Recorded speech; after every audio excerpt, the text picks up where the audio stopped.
हरे कृष्णा। आज का टॉपिक है कोई आपसे मिलने के लिए तड़प रहा है, लेकिन क्यों? ऐसी हालत उनकी होने के पीछे क्या वजह हो सकती है, ये जानने की कोशिश करेंगे आज के रीडिंग से। 2 डेक है, दोनों में से लेंगे 9 कार्ड्स। तो पहले शुरुआत करेंगे हम कार्ड शफल करके।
पहला जो कार्ड मिला है वो है 4 of swords, air sign, Gemini, Libra या फिर एक्वेरियस।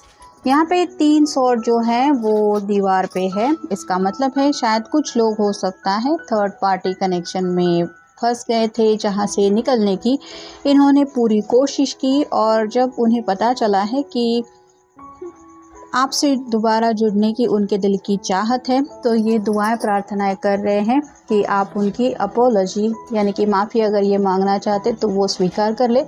और जिन लोगों के साथ नो कॉन्टैक्ट जोन चल रहा है, ये पर्सन मैनिफेस्टेशन कर रहे हैं आपसे दोबारा बातचीत होने के लिए। फिर है ace of wands, fire sign, Aries, Leo या फिर सैजिटेरियस पैशनेटली आपके साथ एक न्यू बिगिनिंग करना चाहते हैं। जैसे यहाँ पे ये हाथ आसमान से आगे आ रहा है, वैसे ही डिवाइन की हेल्प लेके ये आपकी तरफ बढ़ने की चाहत रखते हैं। यानी कि इनको लगता है कि इनके दिल के जज्बात डिवाइन से छुपे नहीं हैं, तो अगर डिवाइन की ब्लेसिंग मिल जाती है तो जो ये सोचते हैं या जो ये चाहते हैं वो इनको हासिल हो पाएगा। फिर है 3 of cups, water sign, Cancer, Scorpio या फिर पाइसेस। अपने दोस्तों की हेल्प लेके ये पर्सन अपने लव लाइफ के मसले सॉर्ट आउट करने की कोशिश कर रहे हैं, क्योंकि हो सकता है पास्ट में शायद उन्हीं दोस्तों के कुछ सलाह मशवरे के ऊपर इन्होंने अप्लाई किया था, जिस वजह से किसी के रिश्ते में प्रॉब्लम आया था, और अब ये अपने दोस्तों को कह रहे हैं कि तुम्हारी वजह से ये सब हुआ था, तो तुम्हें ही सॉर्ट आउट करना पड़ेगा या फिर मेरी हेल्प करनी पड़ेगी। तो प्यार आज भी ये पर्सन आपसे करते हैं, जिस वजह से इस तरह से दूसरों की हेल्प लेके आपकी तरफ आगे बढ़ने का ख्याल इनके दिलो दिमाग में है। फिर है 7 of wands, fire sign, Aries, Leo या फिर सैजिटेरियस। रास्ते में कुछ रुकावटें हैं, लेकिन फिर भी ये पर्सन कोशिश करना चाहते हैं आपकी तरफ रीच आउट होने के लिए। मतलब पहले अगर ये इस तरह से आगे बढ़ने को रेडी नहीं हो रहे थे, तो अब इनके दिलो दिमाग में आपको पाने का जुनून छाया हुआ है, या फिर ये जुनून महसूस कर रहे हैं, और इसी वजह से ये प्रॉब्लम से डील करना चाहते हैं। फिर है 4 of wands, fire sign, Aries, Leo या फिर सैजिटेरियस। 4 ऑफ सॉर्ड्स भी आया है और 4 ऑफ वांड्स भी आया है। 4 ऑफ वांड्स होता है शादी को लेके कार्ड, तो मैनिफेस्टेशन भी शायद ये इसीलिए कर रहे हैं कि आप दोनों के रिश्ते में जो कुछ भी प्रॉब्लम आ रहे हैं वो जल्द से जल्द सॉर्ट आउट हो जाए, और आप इस प्यारे से रिश्ते में हमेशा के लिए एक दूसरे से बन जाए। तो अगर आपको इन्होंने सीरियस कमिटमेंट दिया है, तो ये शायद आपको यही बताना चाहते कि ये एज सुन एज पॉसिबल अपना वादा पूरा करना चाहते हैं। फिर है 5 of wands, fire sign Aries, Leo या फिर सैजिटेरियस। यहाँ पे भी आप देख सकते हैं 4-5 लोग हैं जो आपस में इन वांड को लेके कुछ एक्शन प्लान बना रहे हैं।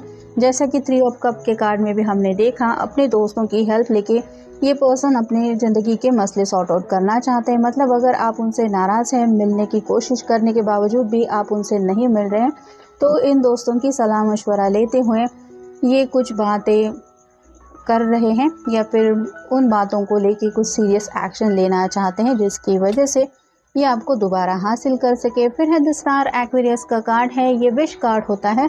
यहाँ पे भी थोड़ी सी आप देख सकते हैं 2 ऑफ कप की एनर्जी है, तो ये दिल से बस यही विश कर रहे हैं कि जल्द से जल्द आप दोनों का मिलन हो जाए या फिर आप दोनों हमेशा के लिए एक दूसरे के हो जाए। जैसा कि 4 ऑफ वैंड्स का भी कार्ड यही बताता है, ये दोनों साथ साथ ज़िंदगी भर के सफ़र के लिए आगे निकल रहे हैं।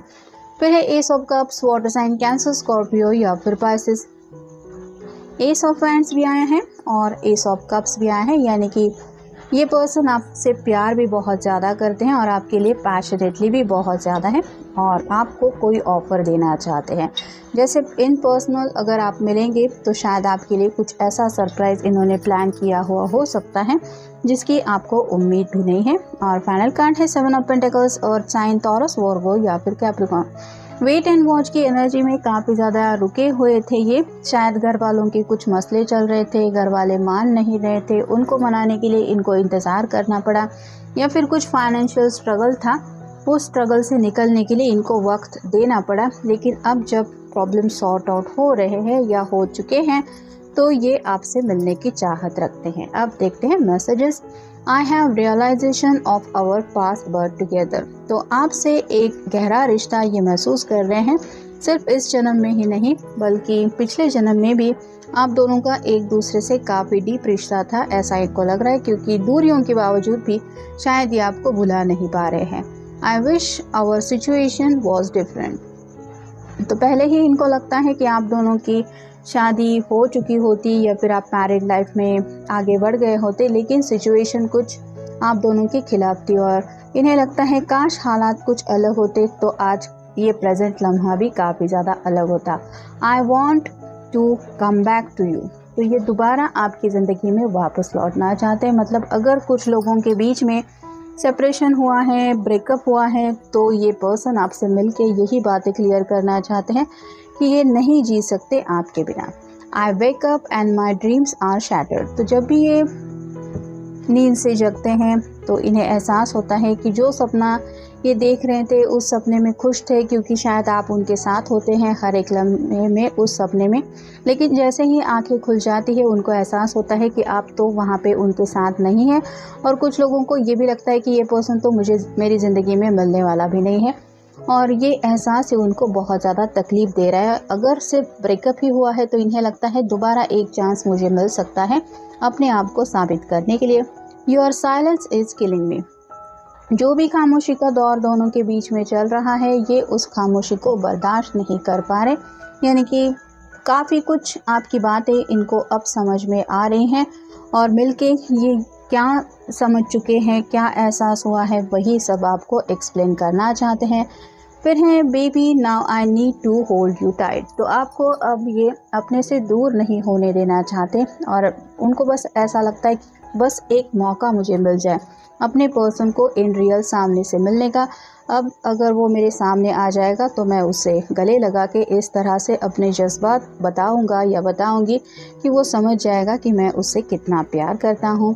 फिर है I have trust issues, I am working on building courage. तो हिम्मत की यहाँ पे कहीं ना कहीं बात आ रही है। या तो इनको डर लग रहा था अपने घर वालों का भरोसा तोड़ने का, या फिर अगर कोई थर्ड पार्टी सिचुएशन में चला गया था तो इन्हें लगता है कि मे बी आप दोबारा इनके ऊपर ट्रस्ट नहीं कर पाएंगे। अगर ये क्लियरली आपको बता भी देते हैं कि ये उस कनेक्शन से निकल चुके हैं तो भी शायद आपका जवाब मिल सकता है कि अब मैं तुम्हारे ऊपर भरोसा नहीं कर सकता या नहीं कर सकती।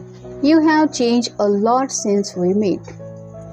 तो जब आपकी आखिरी मुलाकात हुई थी उस वक्त से लेके अब तक उन्हें लगता है कि आपके अंदर काफ़ी ज़्यादा बदलाव आया है। और ये बदलाव उनके एंगल से क्या है, क्या क्या बातें उनको नोटिस हो रही है, ये सब बातें वो आपको बताना चाहते हैं। जैसे पहले अगर बहुत ज़्यादा आप बात करते थे, इनकी परवाह करते थे या फिर इनको मनाने की कोशिश करते थे, और अब अगर आपने थोड़ा नो कॉन्टैक्ट जोन को सीरियसली लिया है, यानी कि इस पर्सन को थोड़ा इम्पोर्टेंस देना, भाव देना बंद कर दिया है, थोड़ा कम कर दिया है, तो यहाँ पे बात आ रही है कि ये पर्सन आपको समझाना चाहते हैं कि पहले ये आपको लेके क्या सोचते थे और अब ये आपको लेके क्या सोच रहे हैं। I need to clear my pending karmas. तो उनको अपनी गलती का एहसास हो रहा है और साथ ही साथ ये बात भी समझ में आ रही है कि अगर इन्होंने आपको धोखा दिया था, चीट किया था, तो कर्मा ये रिटर्न होता ही है। मतलब जिस पर्सन के साथ ये मूव ऑन होने की कोशिश कर रहे थे, हो सकता है उस पर्सन ने भी इनको धोखा दिया और इनको एहसास हो गया कि यही तो मैंने अपने पर्सन के साथ किया था, या मैं कर रहा था या कर रही थी। उसको कितना बुरा लग रहा होगा, जैसे अभी मुझे बुरा लग रहा है। और यही दर्द शायद आपके साथ ये बांटना भी चाहते हैं, मे बी इसलिए भी मिलना चाहते हैं। और फाइनल कार्ड है I wish I didn't listen to the what others said. तो यहाँ पे वही बातें आ रही हैं कि पास्ट में, जैसे कि मैंने कहा, कि अपनी लव लाइफ को लेके अगर इन्होंने अपनी दोस्तों की बातें सुनी थी या फिर उनके सलाह मशवरे के ऊपर गौर करते हुए कुछ प्लान बनाए थे, और उसका अगर इनको हर्जाना भुगतना पड़ रहा है, तो ये अब उन्हीं दोस्तों को बोल रहे हैं अपने ज़िंदगी के स्पेसिफिकली लव लाइफ के प्रॉब्लम सॉर्ट आउट करने के लिए। जैसे मान लीजिए किसी पर्सन को पता था कि ये आप दोनों लव रिलेशनशिप में हैं, फिर भी किसी फ्रेंड ने इनको किसी पर्सन से मिलवाया कि ये मेरा अच्छा दोस्त है या मेरी अच्छी दोस्त है, और उस पर्सन की तरफ से शायद कुछ आपके सामने, मतलब इस पर्सन के सामने बातें रखी कि वो तुम्हें बहुत पसंद करता है या फिर वो तुम्हें लाइक करती है, और इस पर्सन के इमोशंस आप कह सकते थोड़े डगमगाए। तो ये हुआ क्योंकि इनको भी पता था कि आप दोनों की लव लाइफ उन लोगों से छुपी नहीं है, लेकिन दोस्तों के कहने के मुताबिक कि कोई बात नहीं, शादी तो अभी हुई नहीं है ना, या फिर कमिटमेंट तो दिया नहीं है ना, तो फिर क्या प्रॉब्लम है, इससे अच्छा एक अपॉर्चुनिटी तुझे नहीं मिल सकती, या फिर जस्ट फॉर फन तुझे कनेक्ट होने में प्रॉब्लम क्या है। तो ऐसे शायद किसी एडवाइस के ऊपर भी इन्होंने अप्लाई किया था, जिसका हर्जाना इनको मिला है रिटर्न कर्मा के तौर पे, और इसीलिए अब ये सच्चे दिल से जो भी बातें हैं या फिर जो भी सच्चाई हैं वो शायद आपको बताना चाहते हैं। और स्पेसिफिकली तो जैसा कि हमने देखा कि शादी ब्याह को लेके तो ये सीरियस है ही, लेकिन आप अगर उनसे बात नहीं कर रहे या फिर आपको थर्ड पार्टी के बारे में पता चला है, क्योंकि यहाँ पे भी वॉल पे 3 शॉट्स लगी हुई है, तो ये दिल से माफ़ी मांगना चाहते हैं। शायद आपकी तरफ से बस यही सुनना चाहते हैं कि मैंने तुम्हें माफ़ कर दिया। जब तक आपकी तरफ से शायद ये उन बातों को या उन वर्ड्स को नहीं सुनेंगे, तब तक ये ऐसे ही खुद को ब्लेम करते रहेंगे, और इनके लिए आगे बढ़ने के लिए या फिर अपनी खुशियों को पाने के लिए आपके सामने अपने दिल का कन्फेशन करना ज़रूरी है। इस वजह से भी शायद ये आपसे मिलना चाहते हैं। तो ये था आज का रीडिंग, मिलेंगे नेक्स्ट रीडिंग में।